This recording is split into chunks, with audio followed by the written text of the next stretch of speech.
এখন বাজে 10টা 17, ঘুম থেকে উঠেছি 5টার সময়, ঠিক আছে। আমার অবস্থা দেখো, আমি আমার কথা বাদই দিচ্ছি, আমার সংসারের বাসি কাজ এখনো হয়নি, ঘরটাও ঝাড় দিতে পারিনি। সকালবেলা উঠে এনার জামা কাপড়, এনার কাজ কমপ্লিট, এনার জামা কাপড় সকালে ধোয়া কমপ্লিট। তখন কিন্তু চুপ ছিল, যে কাপড় ধোয়া হয়ে গেছে সে ওনার বদমাইশি শুরু হয়ে গেছে। ওনাকে মুখ মুছানো হয়েছে, ওনাকে সুন্দর করে ক্রিম টিম দেওয়া হয়েছে, টিপ পরানো হয়েছে, উনি কিন্তু রেডি। কিন্তু ওনার মা, দেখো আমার অবস্থাটা শুধু একটু দেখো, কোল থেকে এক ফোঁটা নামছে না। এখন বাজে 10টা 18, এখনো বাসি ঘর ঝাড় দিইনি। কখন ঘর ঝাড় দিব, কখন স্নান করব, কখন রান্না করব, কখন কি করব কিছু জানি না। আমার এত রাগ হচ্ছে আর এত কান্না পাচ্ছে।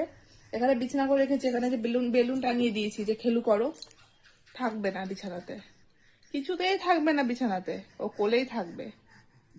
কি করি আমি কিছু বুঝতে পারছি না, আমার একটুকু ভালো